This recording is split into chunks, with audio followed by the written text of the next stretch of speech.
നമസ്കാരം. അസ്സലാമു അലൈക്കും.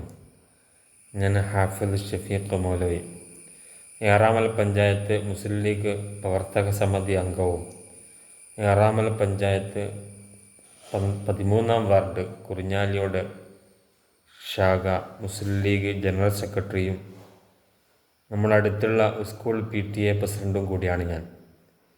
കഴിഞ്ഞ ഓഗസ്റ്റ് 27 ബുധൻ വടകര BRCയുടെ നേതൃത്വത്തിൽ വടകര ചോമ്പാല ഉപജില്ലകളിലെ PTA പ്രസിഡന്റുമാരുടെ മീറ്റിംഗ് ടൗൺ ഹാളിന് സമീപമുള്ള ഓറഞ്ച് ഓഡിറ്റോറിയത്തിൽ നടന്നിരുന്നു.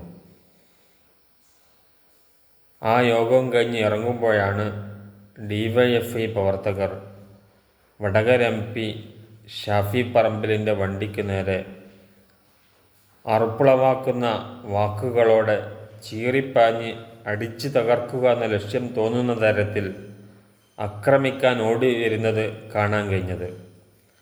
മറുഭാഗത്ത് എത്രയും പെട്ടെന്ന് ആ സീന് ഒഴിവാക്കി ആ രംഗം ഒഴിവാക്കുക എന്ന കർത്തവ്യം നിർവഹിക്കാതെ നിൽക്കുന്ന പോലീസിനെയും കാണാൻ കഴിഞ്ഞു. ആ അവസ്ഥയിലാണ് 100% ആത്മാർത്ഥതയോടെ മറ്റൊരു ഉദ്ദേശമോ കളങ്കമോ ഇല്ലാതെ ഞാൻ അവിടെ ഓടിയെത്തുന്നത്. പിന്നീടാണ് ഈ സീൻ അറിഞ്ഞ നമ്മുടെ നേതാക്കന്മാരും പ്രവർത്തകരും നാട്ടുകാരുമൊക്കെ കൂട്ടം കൂട്ടമായി അവിടെ കൂടി വരുന്നത്. നാട്ടിൽ മുസ്ലിം ലീഗിൻ്റെ പ്രതിനിധി എന്ന നിലക്ക് എല്ലാ പൊതുപ്രവർത്തനത്തിലും BJP CPM അടക്കമുള്ള സർവകക്ഷിയിലും സജീവമായി പ്രവർത്തിക്കുന്ന ആളാണ് ഞാൻ. അങ്ങനത്തെ എന്നെയാണ് പിറ്റേന്ന് മുതൽ സോഷ്യൽ മീഡിയകളിൽ ചില സൈബർ ഭീകരവാദികൾ നിരന്തരം ക്രൂരമായി ആക്രമിച്ചുകൊണ്ട് ഭരണഘടനാ ലംഘനം നടത്തി തൊപ്പിയും വേഷവും താടിയും നോക്കി ഒരു സമുദായത്തിന് നേരെയുള്ള കടന്നുകയറ്റം എന്ന നിലക്ക് തീവ്രവാദിയും താലിബാനിയും ഒക്കെ ആക്കി മാറ്റിയത്. ഇത് CPM നിരന്തരം ഇപ്പോൾ ആവർത്തിച്ചു കൊണ്ടിരിക്കുന്ന ഒരു പ്രവണതയാണ്.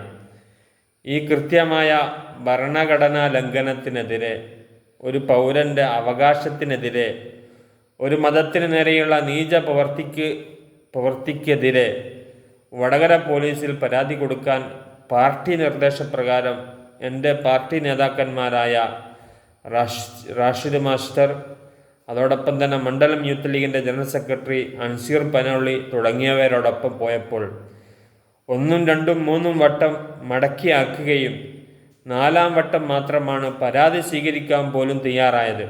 അത് തന്നെ നമ്മുടെ കൂടെയുള്ള പാർട്ടി നേതാക്കന്മാർ ഗൗരവത്തിൽ ആ വിഷയം പോലീസ് ഉദ്യോഗസ്ഥന്മാരോട് സംസാരിച്ചപ്പോൾ മാത്രമാണ്. അപ്പോൾ തന്നെ പറയുന്നത് പരാതി സ്വീകരിക്കുക മാത്രമേ ചെയ്യാൻ നമ്മളെക്കൊണ്ട് കഴിയുകയുള്ളൂ, ബാക്കിയൊരു നടപടിയും സ്വീകരിക്കാൻ കഴിയുകയില്ല എന്ന് കൃത്യമായി പറയുകയും ചെയ്തു. ഭരിക്കുന്ന കക്ഷികളുടെയും അവർ നിയന്ത്രിക്കുന്ന പോലീസിൻ്റെയും മാനസിക നില എത്രത്തോളം നീതി നിഷേധത്തിൻ്റെയും ആരെയൊക്കെയോ തൃപ്തിപ്പെടുത്താൻ വേണ്ടിയും അടിമപ്പെട്ടിട്ടുണ്ട് എന്നുള്ളത് ധാരാളം തെളിവുകളിൽ ഒരു തെളിവായാണ് നമുക്കിതിനെ മനസ്സിലാക്കാൻ കഴിയുന്നത്.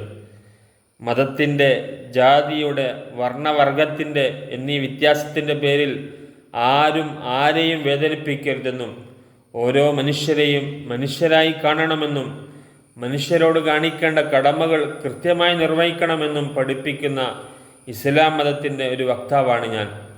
മനുഷ്യനെ മനുഷ്യനായി കണ്ട് അവരുടെ ജാതിയും മതവും നോക്കാതെ മാനുഷിക മൂല്യങ്ങൾ ഉയർത്തിപ്പിടിക്കുന്ന ഒരു യഥാർത്ഥ മനുഷ്യർക്ക് പോലീസിലും സർക്കാരിലും എവിടെ നീതി? ഈ സർക്കാരിൻ്റെ ലക്ഷ്യം പലരെയും തൃപ്തിപ്പെടുത്തി എന്തൊക്കെയോ നേടുക എന്നുള്ളതാണ്. ഇത് തിരിച്ചറിയാനുള്ള ബുദ്ധി സാധാരണ മനുഷ്യർക്കുണ്ട് എന്നുള്ളത് സർക്കാരിൻ്റെ ആളുകളും അറിയാതെ പോകുന്നു. നമസ്കാരം.